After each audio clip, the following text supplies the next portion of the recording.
This is the weekend we've all been waiting for, 2024 draft weekend, and we're going deep into the trenches, just like the Cowboys did in this draft, on this edition of The Blitz.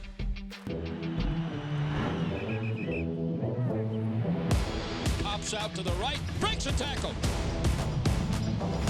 They blitz it. Prescott throws it down the right side for Lamb. Caught it!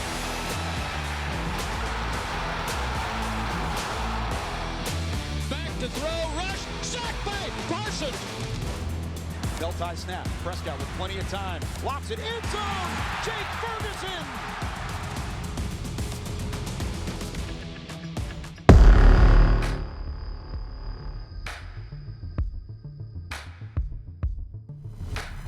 What I want to achieve for myself. That's what I want to achieve for y'all. I want to be the best tackle that I can be. I wanted to be maybe the first to tell you you are no longer a Sooner, you're a Dallas Cowboy.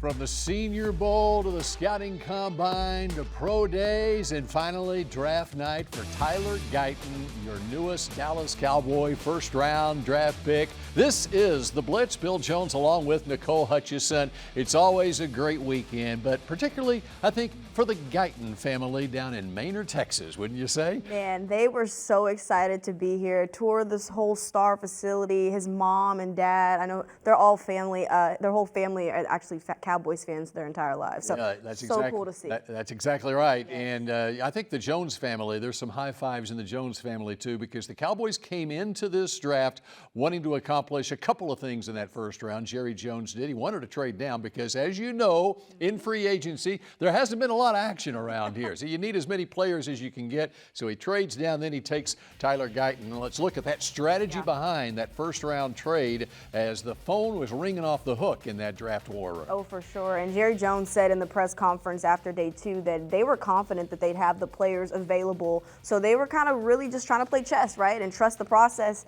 I know that obviously you'd rather have a 9th pick rather than late, maybe 3rd round pick rather than waiting till the 87th pick overall. I mean, that's kind of like a late 3rd round pick. So you get the value of a late 2nd rounder for more bang for your buck. Yes, that's exactly right. Just moved down 5 spots. And by moving down from 24 to 29, yeah, they had 4 prospects, according to Jerry Jones, that they had their eye on. Well, they got down to the 4th one, and Tyler Guyton was there. Actually, I don't know that it was ranking in that order. I think they had Tyler Guyton right up there with Graham Barton, particularly because he plays the left tackle position, although he doesn't have a lot of starts in his collegiate career at first TCU, then Oklahoma. Yeah, 14 starts at OU at right tackle and only 1 start this past season at left tackle. So I know there were a lot of concerns of whether he could make the switch, but he did tell me he's so confident and plays more comfortable at left tackle. And you have to also remember that his quarterback at OU was left-handed. So he's really comfortable with playing the backside, the blind side of the quarterback. But if you look at him, 6'8", 322, he's just absolutely massive.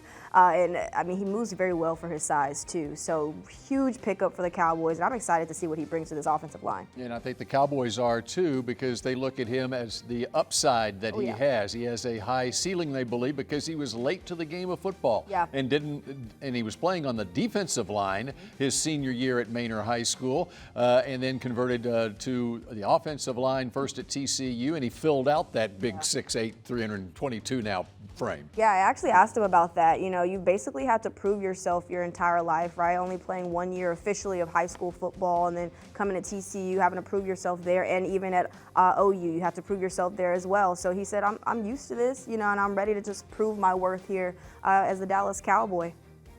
You know, and then Tyron Smith, of course, for so long, the left tackle of the Cowboys. You had that massive hole at left tackle, and also one at center with Tyler Biadasz signing with Washington. There's a lot of pressure, though, on Tyler Guyton when you're filling those massive shoes. Yeah, I think he's built for it, though, right? You got to love the confidence with him coming in. But he kind of gives me a little bit of vibes of Tyler Smith, of how he is off the field. He's so humble. genuine, but when he gets on the field, he's absolutely violent and brings that nastiness that Tyler Smith brings.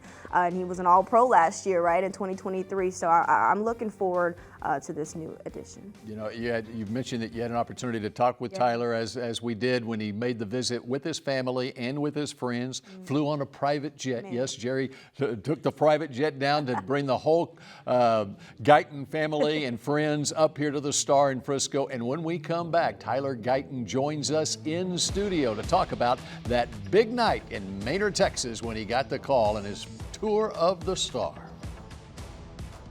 The Dallas Cowboys Blitz, presented by Blockchain.com, is brought to you by AT&T, an official sponsor of the Dallas Cowboys. And by Blockchain.com. Make your crypto play today.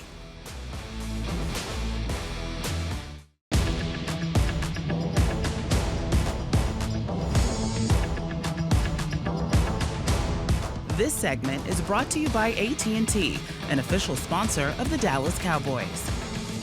The Miller Lite Dallas Cowboys draft special presented by Ford continues now, and we've got the big man on campus and the big man in the house. First round draft pick, Tyler Guyton out of the University of Oklahoma. You've been here before. What's it like being a Dallas Cowboy and being the big man on campus here, Tyler? Surreal, man. It's a dream come true. Something I never thought would happen, and it's here. Couldn't be more excited. All right, take me back to that moment on Thursday night when the phone rings a little after 10 o'clock, and on the other line is a guy by the name of Jerry Jones. Yeah, I heard my phone ring. I felt it vibrate. I looked at it, and the top of it just said the Star, and I knew who it was. And I answered the phone, and Jerry got on and said, "Hey, I want to be the first to tell you you're not a Sooner no more." And I was like, "Whoa!" It was like a moment. It felt like a video game. Hearing his voice in real life on my phone was completely special. Yeah. What kind of emotion comes over you at that point? I mean, you're sitting there, you're with family and friends, and you get that call, and your childhood dream is realized in that moment. Definitely shocked and surprised, but it was a sense of relief, and because this is all we've ever wanted our whole entire life, is to be Cowboys, and it finally came true. All right, so tell me how big Cowboys fans you have in your family. Man, diehard. They've been fans before I was even born. Cowboy fans. They got all the jerseys. We've been to as many games as we possibly could. We bleed blue. Yeah. All right, so you grew up in Maynard, just outside Austin, and you were a basketball player at first, and got into football later, your junior or senior year in high school. What's that journey been like for you as a football player now? It's been a journey of progress and progression. It's just learning and figuring out things and transferring skills from one sport to another to help me perform on the field. Now, you started your collegiate career at TCU, and then you transferred to Oklahoma.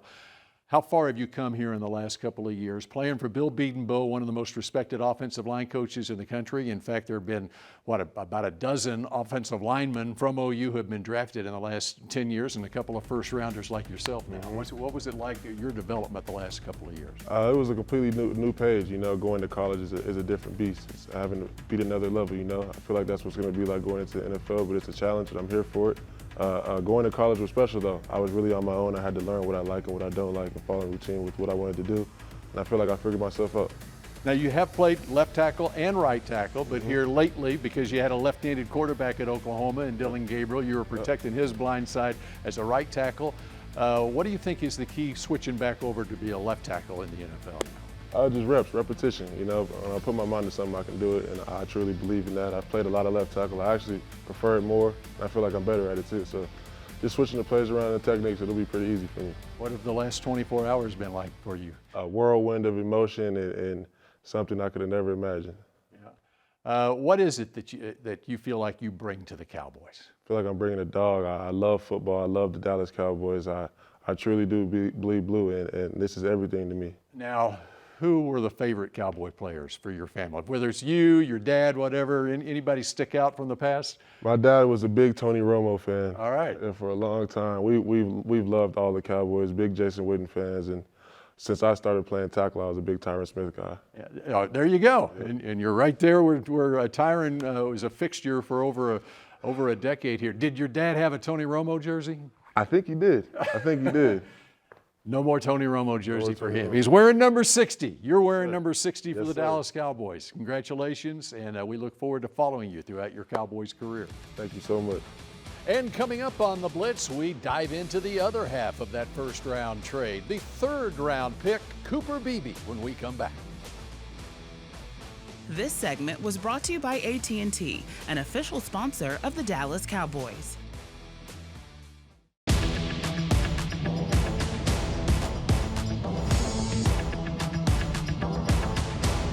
This segment is brought to you by Reliant, the official energy provider of the Dallas Cowboys.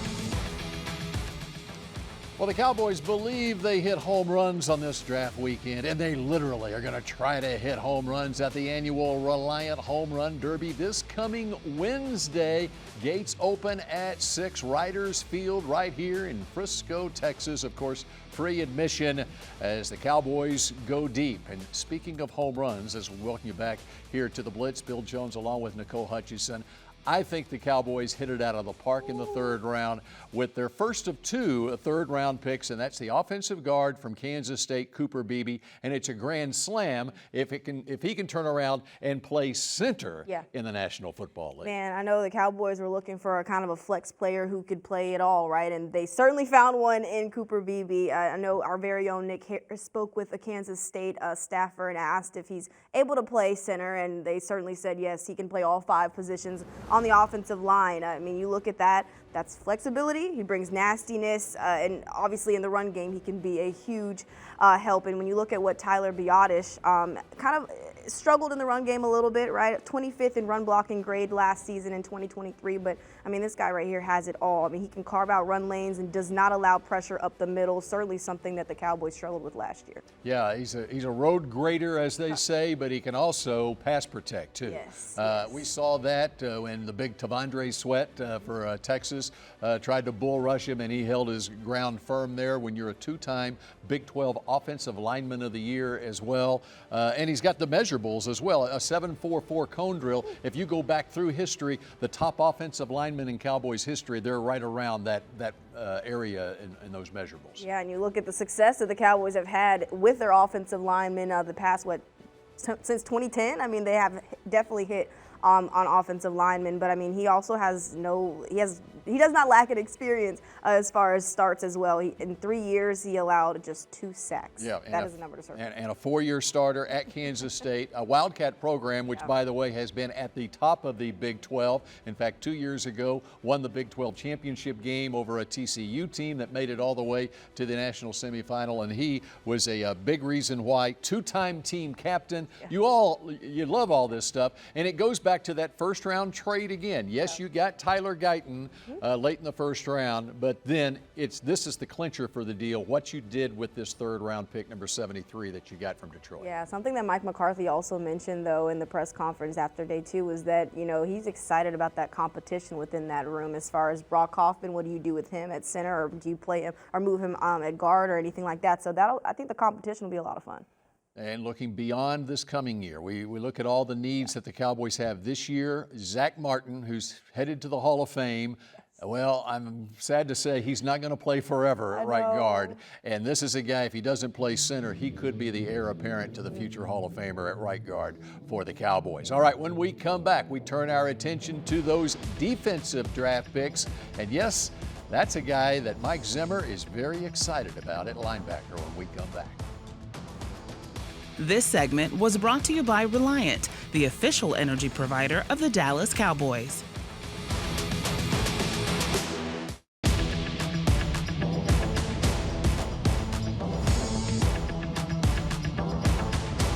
I would describe my play style as violent, physical, dominant, and just someone who's very versatile as a linebacker and as a defender in general, who can do a bunch of things on defense to help the team succeed. Out of Notre Dame, Maris Lufau is now a Dallas Cowboy. He was the second of the third-round picks on day 2 of the draft. Well, welcome back to the Blitz. Bill Jones and Nicole Hutchison here.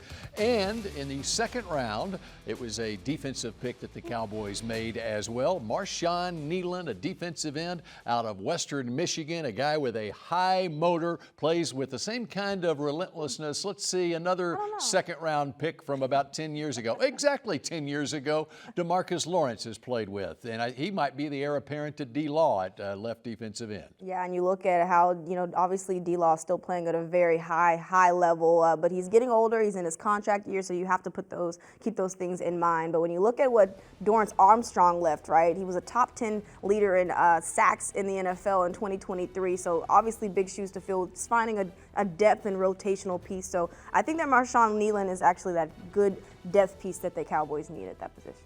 And Western Michigan's been producing some defensive linemen in particular in recent years, and Marshawn Nealon is a guy that was loyal to the program. He had opportunities, especially when they had a coaching change where he could have gone to a D1 school. He decided to stay at Western Michigan. 4.5 sacks in 10 games, 9 starts his last year at Western Michigan. I think the one thing about the sack total at that level of college football, they're getting the ball out quickly. It's very difficult to get to the quarterback. I think it's going to be very interesting to see with his high motor how well he can put pressure on the quarterback. Yeah, think about it. Micah Parsons on one end, and then you've got Marshawn Nealon on the other. I mean, that would be a pretty nice little combo. Well, and he's big enough. Yeah. Listed at 267 at the combine. I think he'll play at 270 or 275. He'll be an inside pass rusher as well, so he has that position versatility as well. He was the second-round pick for the Cowboys on Friday, and meanwhile, the second of the 2 third-round picks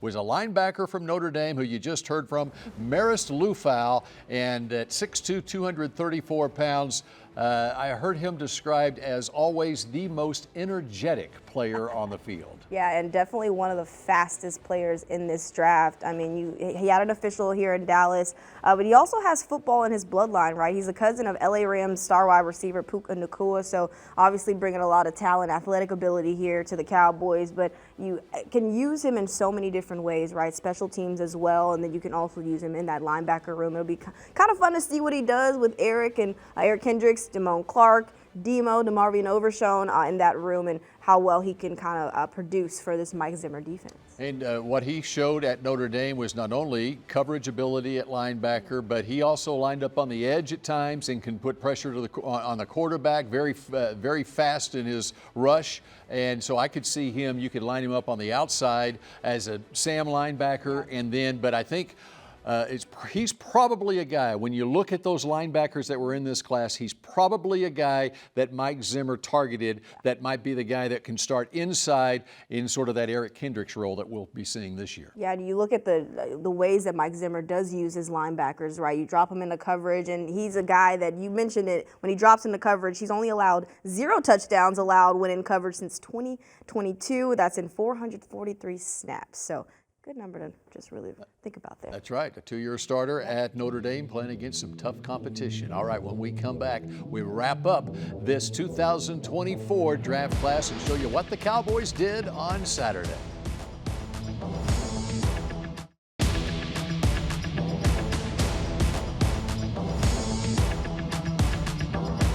The Dallas Cowboys Blitz, presented by Blockchain.com, was brought to you by AT&T, an official sponsor of the Dallas Cowboys, and by Blockchain.com. Make your crypto play today. Final couple minutes here of the Blitz. Bill Jones along with Nicole Hutchison, and let's go to Saturday and what the Cowboys did on Saturday. We got it behind you right here. Look at Kalen Carson, cornerback picked in the 5th round out of Wake Forest. What do you think? Ooh, I like this pick. You add some more depth to that cornerback room with Trayvon Diggs, Deron Bland, and Jordan Lewis. He actually can play inside and out, so you like that versatility from him as well. And Deron Bland was drafted in the 5th round in 2022, so hopefully he can bring us some of that. Hey, I understand a 3rd-round grade on Kalen Carson, too. That is value for that pick. How about in the 6th round? Cowboys go offense. They go at wide receiver. Ryan Flournoy, a guy who has 4.4 speed, pretty good size, out of a small college, Southeast Missouri. Yeah, 6'2", 205, I believe. He's had quite the path to the NFL to becoming a Dallas Cowboy. It was only a 2-star, no offers coming out of high school, and then multiple schools through college and finished as a top 10 guy in the FCS in receiving yards and receptions in 2023. So a special guy there. We look forward to seeing what Ryan Flournoy can do. And then 2 picks in the 7th round, and the Cowboys go big in that 7th round. First, offensive tackle, might play guard in the NFL, Nate Thomas out of Louisiana. Not gonna lie, I like the Justin Rogers pick though. Defensive tackle, you get that big guy to fill in for just Jonathan Hankins, who left in 2023, obviously, to the Seahawks. So hopefully he can kind of step in. He played at Kentucky. I got to cover him, so big body there. One tech, yeah, I'm excited for him. All right, very good. And just think about the positions of need that got filled this weekend. That's exactly what the Cowboys wanted. Jerry Jones went into the weekend thinking, okay, we need to trade back in the 1st round, pick up another pick. Got 8 draft prospects coming in, and whatever they're doing in free agency as far as the collegiates go. And oh yes, there's some veteran free agents out there as well. Yeah, I gotta ask, what's your favorite pick so far? My favorite pick would be the what they're going to do in free agency coming up here. For Nicole Hutchison, I'm Bill Jones, and we'll see you again next week here on The Blitz.